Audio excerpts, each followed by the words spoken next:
Now on Sunrise and streaming on CrossroadsToday.com, authorities revived a man passed out in his vehicle after an apparent opioid overdose. We'll tell you why he's facing charges this morning.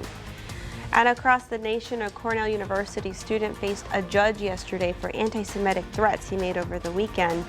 We have the details on the punishment he faces if he's convicted. And Donald Trump Jr. was the first of the former president's children to take stand in the civil fraud trial against their family and the Trump Organization. We have the latest in the case in New York. And it's been a cold last couple of days, but we're going to be warming back up this weekend into next week. We're going to take a look at that and the weather coming right up. We have a preview for the game of the week featuring two talented Victoria teams. That's coming up in sports. You're watching 25 News Now Sunrise. Good morning and thank you for joining us. I'm Carolina Astrain. And I'm Parker Cox. And today it's the second day of November 2023. The time is now 6:31 on our Thursday morning, and it's it's World Ballet Day. And for many of you here in the Crossroads, you're looking forward to the Nutcracker Ballet. We have that in downtown Victoria. Oh. Every year, Parker. It's fabulous. The tickets almost sell out immediately. What happens? Because that's new to me. I'm new to the town. So what happens? So it's a community-wide production of the Nutcracker. Oh, that's pretty cool. I'm definitely have to go look at that. You're gonna have to check it out. Is it November? It's in December, actually. Oh, one more month. Yeah, we have amazing ballet talent here in the Crossroads. Fantastic.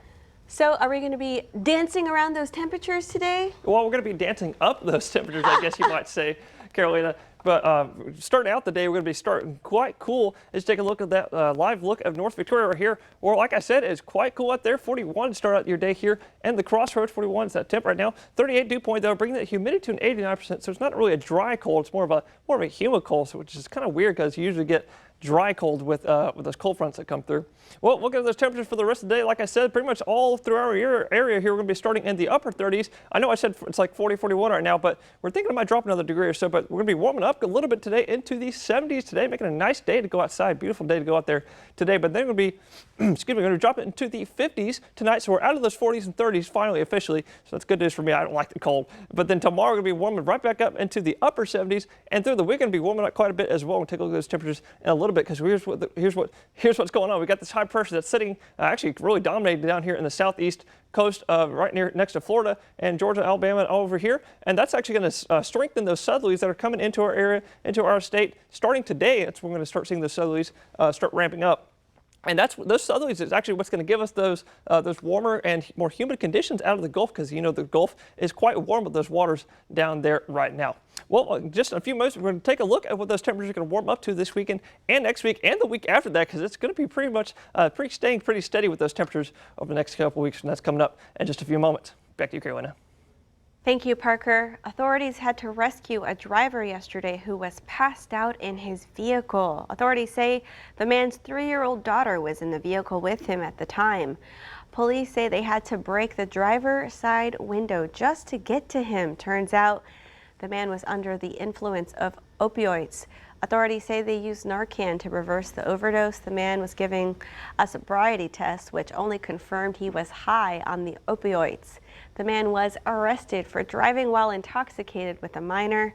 The child and the vehicle were released to family members. This all happened around 4:30 yesterday at the corner of Camellia and Mockingbird in Victoria. Victoria police arrested 3 men accused in a robbery at a grocery store Tuesday afternoon. Jarrell Potts, Derek Williams, and Jordan Ashton are at the Victoria County Jail. They face a number of charges, including aggravated robbery and engaging in organized crime. Police say the men robbed the Supermercado Morelos grocery store in the 2200 block of Lone Tree Road. It happened around 3:30 p.m.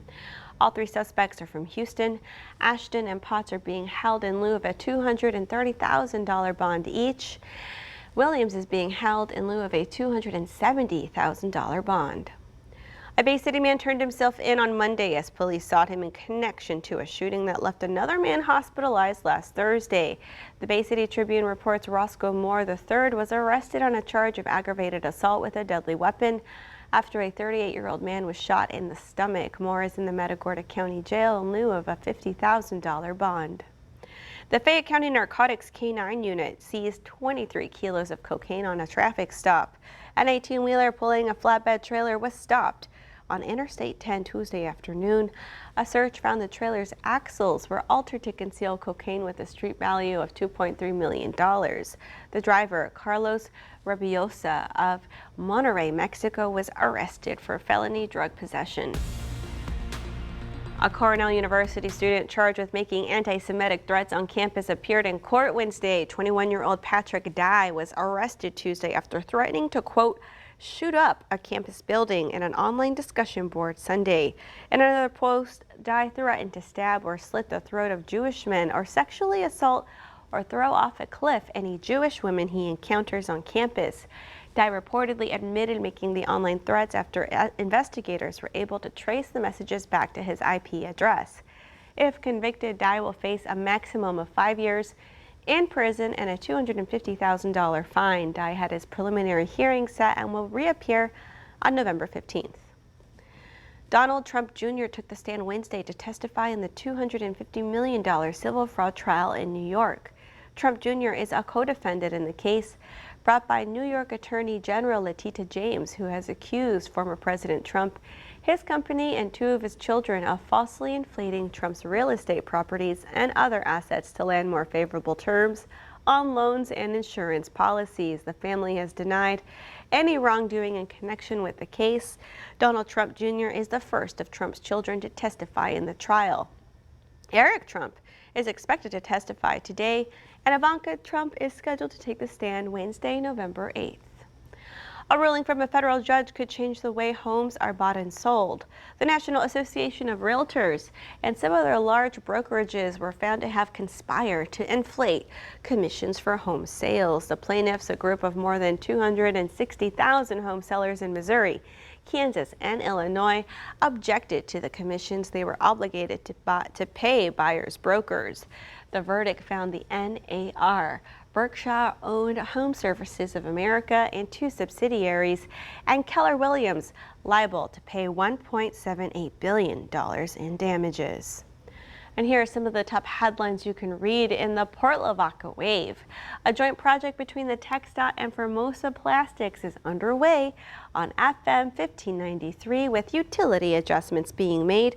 And Calhoun County Sheriff's Office narcotics investigator is retiring after 31 years of service. Plus, Port Lavaca recently held their Monster Mile Mash Halloween celebration at Lighthouse Beach. You can read these stories and more at theportlavacawave.com. And remember to subscribe to our YouTube channel, Crossroads Today. Hit the like button and click the notification bell. The time is now just about 5:38 on our Thursday morning. Here's a look at what's coming up on 25 News Now Sunrise. An overnight crash in Victoria is under investigation. President Biden signaling support for a pause of the Israel-Hamas conflict to allow hostages to be released from Gaza. I'm ABC's Justin Fitch with what prompted those remarks as more Americans wait to flee Gaza. And coming up right after the break, we're going to take a look at that school bus forecast, that allergy report, and coming up later, we're going to take another look at that marine forecast as well. That's coming up. Well, good morning, Crossroads. If you're all waking up with us this morning, or if you're just tuning in, look at a live look at Cuero right there where there's not a cloud in the sky, maybe one tiny little cloud. Actually, you can see some stars out there. Look at that, right up here. There's a star right there, and one up there above me, above my head as well. So pretty clear out there this morning. And quite cool this morning as well. 36 to start out your day up there in Cuero. And I put Gonzales because that's the closest town to Cuero that isn't Victoria, of course. With a dew point up there of 34, making the humidity a 93%. So it's really a kind of a humid cold out there this morning. If you're sending your kiddos off to school this morning, about 39, 38, 36, and some of the northern areas going to be starting out in the 30s this morning. Cold and sunny. Might want to pack a jacket for those kiddos. And a heat up to the 70s today. 71 is the afternoon high, and some sunny skies today. And if you're like me and you don't like those allergies, got some good news. You're not going to have any allergies today, most likely, because that tree and grass pollen is not existent, and the ragweed pollen is quite low today. And if we take a look at that 7 day, we've got some good news for you. If you don't like that cold weather, look at this. We're going to be heating up quite consistently over the next few days into the 80s by this weekend, and 80s next week as well, maybe even 80s after that as well, the next week after that. We're going to take a look at that and more in just a few more moments. Back to you, Carolina. Thank you, Parker. We're just a couple of days away from the Battle of the Boot, and things are starting to heat up. At Crossroads, the two public Class 5A Victoria squads are gearing up for the most anticipated game of the regular season, with a lot on the line. It's East versus West, red and gold versus red and black, a new face at the helm versus a veteran and an old friend. In the beginning of the season, the Warriors were projected to finish third in the district, ahead of the Titans, but now the picture looks much different. East shocked most with a victory over the Veterans Memorial Eagles and now have the second place spot in a home playoff game all but locked up if the Titans can do something it has not done in the past 3 years, which is beat the Warriors. You know, it'll mean a lot, especially to, you know, my peers in the classroom. They're always talking about it, asking me, we're going to bring the boot bag. You know, of course I'm going to tell them yes, because it's something that we're really going to do. East has not won this matchup since 2019, and the seniors on the team are anxious for their first victory over their friends cross town. The Titans are coming into Friday's game with the mentality of it's just another week, but it's hard to have that sentiment with so much on the line. Another nugget of information about this game is Coach Boyce and Reeve are close friends and even attended Victoria High School together. Coach Boyce was the senior quarterback, while Reeve was a freshman who eventually would take the helm under center a couple years later. This one is shaping up to be a match for the ages. And also, the Texas Rangers win its first ever World Series after beating the Diamondbacks in 5 games. The Willie Mays World Series MVP award went to shortstop Corey Seager. That's your 25 Sports Now. All right, way to go, Rangers. Thank you, Gino. Experience our digital streaming service, Crossroads Today Plus. Stream our daily newscast and much more using your connected TV. Just search Crossroads Today Plus. Now to new remarks from President Biden about the escalating Israel-Hamas war, responding to a heckler demanding he call for a ceasefire. The president says he supports a pause to allow for the release of Hamas-held hostages. Biden's comments coming as Israel and Hamas expand attacks and as tensions continue to rise across the Middle East. At a fundraising event in Minneapolis, a heckler confronting President Biden about the Israel-Hamas war. Oh my God. Care about Jewish people. As a rabbi, I need you to call for a ceasefire right now. The left-wing group Jewish Voice for Peace posting this video capturing part of the exchange on social media. The president responding, saying, I think a pause is needed for what he says could give more time to get more than 200 civilian hostages taken by Hamas out of Gaza. In Gaza, for the second time in as many days, Israel launching airstrikes at the heavily populated Jabalia refugee camp. The Israeli Defense Forces confirming its latest strike targeted a Hamas command complex and killed Hamas militants. The Hamas-run Gaza Health Ministry claiming Palestinian civilians are among the dead. The Israeli military releasing video it says shows their troops making headway towards the Gaza City gates. Hamas returning fire from the skies. ABC's Ian Pannell watching. That's the sound of the Iron Dome system. You can just see the air defense system going into the air to try and intercept an incoming Hamas rocket in central Israel. At the Rafah crossing, injured Palestinians were among the first to enter Egypt from Gaza. Hundreds of foreign nationals followed. At least 5 Americans also fleeing, including aid workers Ramona Alkumara and Barbara Zend. But hundreds of Americans and their families are still trapped in Gaza. The president insisting the U.S. isn't giving up. Working nonstop to get Americans out of Gaza as soon and as safely as possible. Those Americans can't leave through the Rafah crossing unless their names are on a list approved by the Hamas-led Customs Department. The U.S. urging those Americans to check those lists daily. Justin Finch, ABC News, Washington. New overnight, a crash at the Loop and John Stock Barra in Victoria is under investigation this morning. Authorities say all injuries sustained appear to be minor. The first reports of the crash came in just after 11 last night. Roadways did shut down briefly but are back open this morning. And Victoria police officers responded to a 2-vehicle crash Wednesday around 4 p.m. A Ford Mustang ran a stop sign, hitting a Toyota SUV. The SUV then flipped over, coming to rest upside down. No one was hurt. The driver of the Mustang received a citation for running that stop sign. A two-vehicle crash between Lorette and Red River Street took place yesterday shortly before 2 p.m. Police say a black Mercedes failed to yield at a turn signal, causing the northbound black Ford Focus to crash. No major injuries are reported, but the driver of the Mercedes was issued a citation for failing to yield and for not having a driver's license. The driver of the Ford Focus was issued a citation for having an expired license. And here are some of the top headlines you can read in the Courier Record. Courier Regional Hospital recognized nationally for stroke care, and DeWitt County Commissioner Curtis Offler-Bach retires after 19 years of service. Plus, the Lady Gobblers win district. You can read these stories and more at DeWittCountyToday.com. The time is now 6:47 on your Thursday morning. Coming up, we hear from the CEO of PAM Health Rehabilitation Hospital of Victoria about an upcoming cornhole tournament. Don't go anywhere.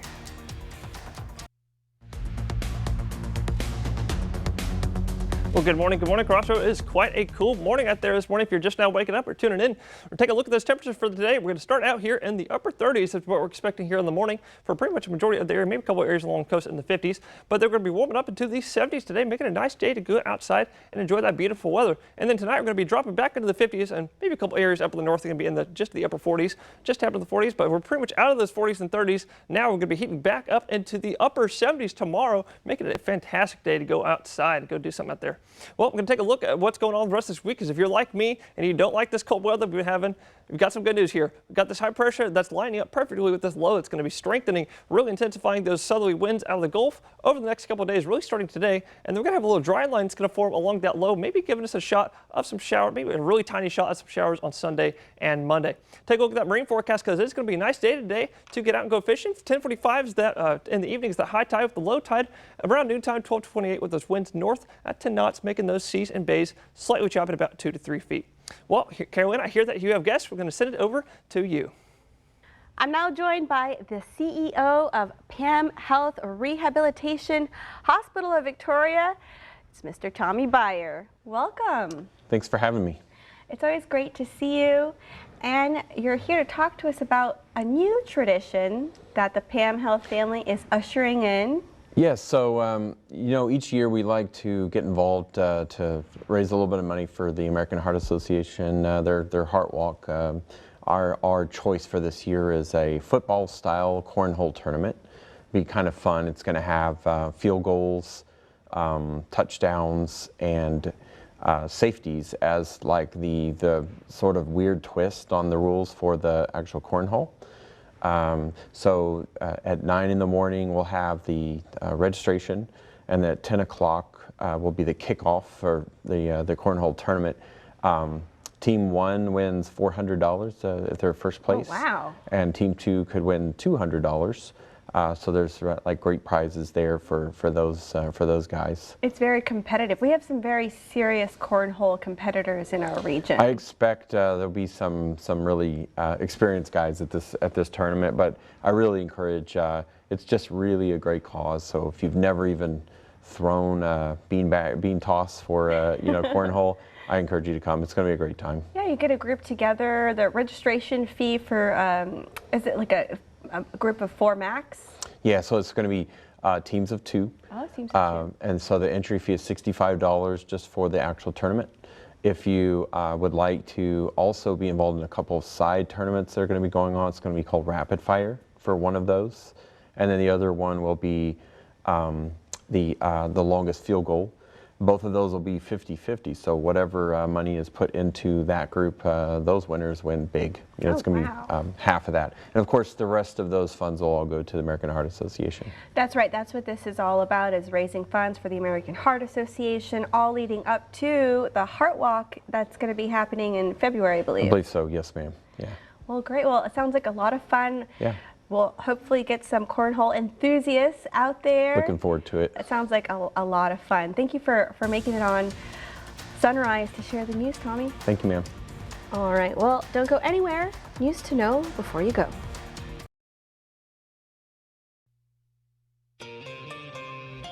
At least one person is dead following a building collapse in Kentucky Tuesday. 2 men were trapped after a coal preparation plant collapsed on them. They were trapped underneath multiple floors of concrete and steel.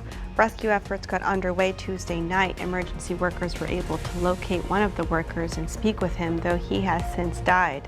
First responders have not been able to locate the other worker. The two workers were helping to demolish the building at the abandoned mine site on Wolf Creek.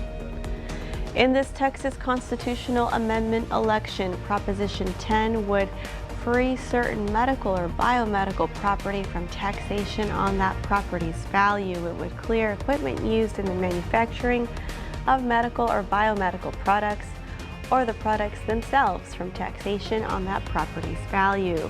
Election day is Tuesday, November 7th.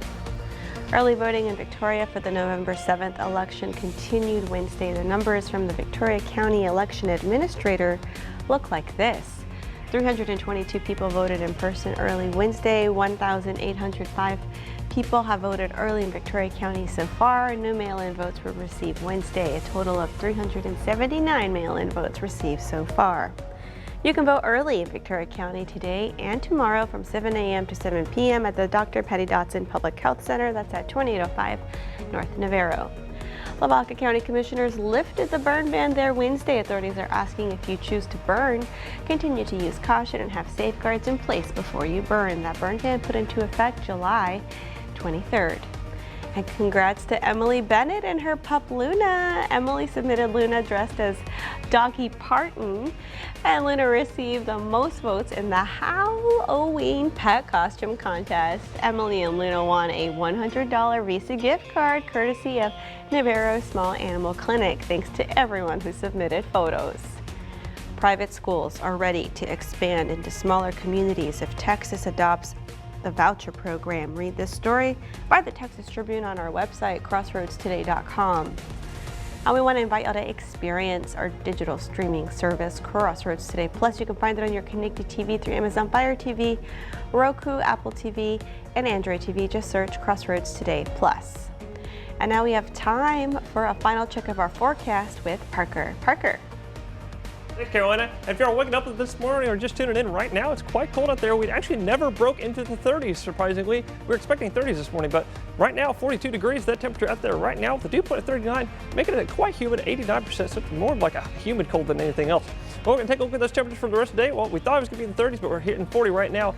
40s right now. We're going to warm it up into the 70s today, making it a nice day to get outside and enjoy that beautiful weather. But then tonight, we'll be dropping back to the 50s.